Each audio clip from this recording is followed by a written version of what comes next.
Sa mga pagsubok sa buhay, ikaw, Ama, ang siyang aking gabay.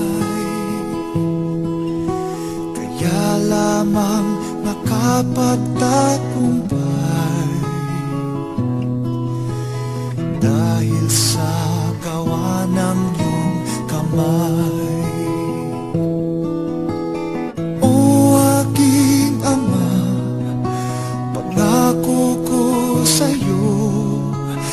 Ako'y magtatalaga sa tungkuling ito, kahit na ang kapalit nito ay buhay ko.